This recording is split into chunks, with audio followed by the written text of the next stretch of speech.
নবম শ্রেণীর শিক্ষার্থী, তোমাদের পরিমাপে ত্রিকোণমিতি 3 নম্বর কোশ্চেনটি বলা হচ্ছে অনুসরণের যে ত্রিভুজ এবিসি সমকোণী ত্রিভুজে বি কোণ 90 ডিগ্রি, এসি 12 সেন্টিমিটার, বিসি হচ্ছে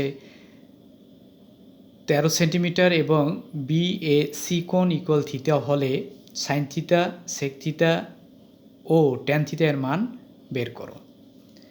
তাহলে আমরা এখানে যদি একটা চিত্র আর্ট করি, দেখো চিত্র কি বলা হচ্ছে, এটা সমকোণী ত্রিভুজ আমরা এখানে আর্ট করলাম।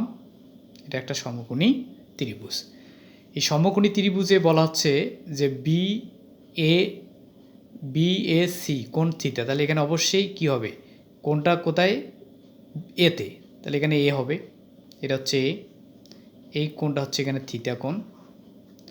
তারপরে এখানে হচ্ছে বলা হচ্ছে এসি, তাহলে এ সি, তাহলে এখানে হচ্ছে সি উপরে যাচ্ছে এসি, আর এখানে দেব আমরা বি।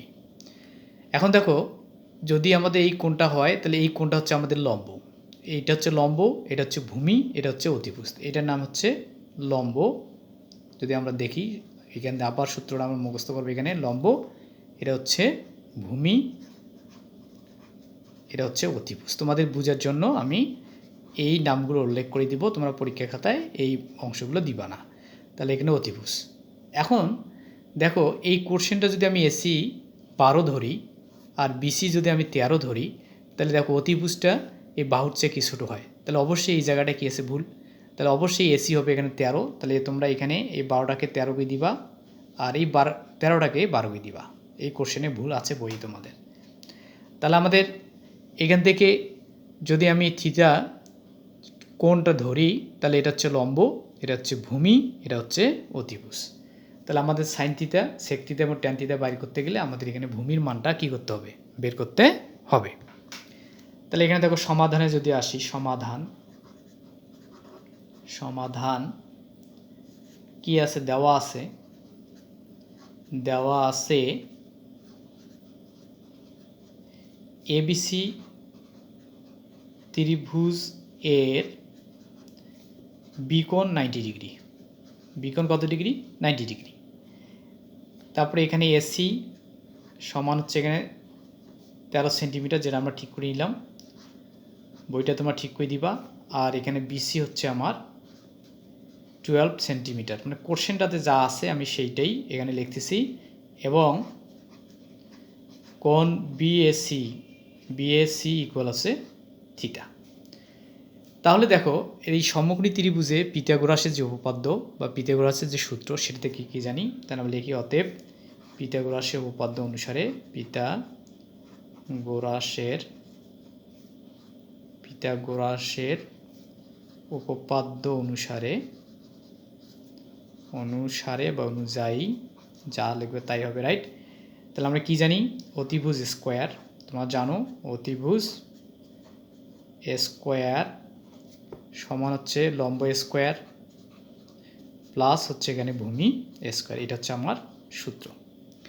তাহলে এখানে দেখো কার কার মান দেওয়া আছে, অতিভুজ এখানে কত এসি, তাহলে হচ্ছে 13, তাহলে এখানে মানগুলো আমরা বসে দিই, তাহলে 13, তারপরে স্কোয়ার, লম্ব এখানে আমার না আছে কত, দেখো বিসি এখানে আমার লম্ব, তাহলে এর হচ্ছে 12, আর এই অতিভুজ দেওয়া আছে আমার কত 13, তাহলে এখানে হচ্ছে 12, তারপর হচ্ছে স্কোয়ার, ভূমি এখানে নাই, তাহলে ভূমি স্কোয়ারটা আমরা রেখে দিলাম, এটার মান আমরা কি করব, নির্ণয় করব।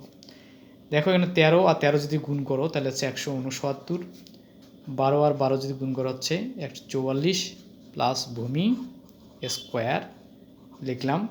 তাহলে আর এই ভূমি স্কোয়ারটা যদি আমি এই পাশে নেই, যেহেতু আমার এখানে ভূমিটা বের করতে হবে, ভূমি স্কোয়ার সমান হবে 169 মাইনাস 144, তাহলে অর ভূমি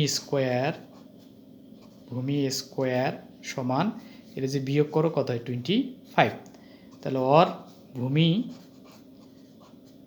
মানটা বাইর করবো, তাহলে রুট হয়ে যায় এখানে 25, তা 25 রুট করলে কত হয়, তাহলে এখানে হচ্ছে 5, তাহলে আমরা কি পেলাম, ভূমি হচ্ছে এখানে 5, এই তিনটা মান আমরা এখানে পেলাম, তাহলে ভূমি আমাদের কত হচ্ছে এখানে 5, তাই তো। এখন আমাদের বলছে সাইন থিটা, তাহলে দেখো সাইন থিটা সমান তোমরা সূত্র জানো, কি জানো, যে সাইন থিটা সমান হচ্ছে লম্ব বাই অতিভুজ, লম্ব বাই অতিভুজ, অতিভুজ। তা লম্ব এখানে কত? লম্ব হচ্ছে এখানে 12, অতিভুজ হচ্ছে এখানে 13। তাহলে একটা আনসার হয়ে গেল আমার। এরপর কি বলছে? সেক, সেক থিটা সমান, সেক থিটার সূত্র তোমরা কি জানো? অতিভুজ বাই লম্ব না ভূমি? অতিভুজ বাই ভূমি। তাহলে অতিভুজ বাই ভূমি। এই সূত্রগুলো আমি প্রথম ক্লাসে বলছিলাম যে তোমাদের মুখস্থ রাখতে হবে, তাহলে তোমাদের অঙ্কগুলো খুব ইজি হয়ে যাবে। অতিভুজ এখানে হচ্ছে কি 13, আর ভূমি ছিল না, ভূমি তো বাইর করলাম, তাহলে এখানে 5, তাহলে এটা একটা আনসার। আর একটা বলছে এখানে ট্যান থিটা, ট্যান থিটা সমান, ট্যান থিটা সমান কি? লম্ব বাই ভূমি, লম্ব বাই ভূমি হচ্ছে ট্যানের সূত্র। তা দেখো তোমাদের এই সূত্রগুলো যদি মুখস্থ থাকে তোমরা ইজিলি কিন্তু মানগুলো বসাইতে পারবা।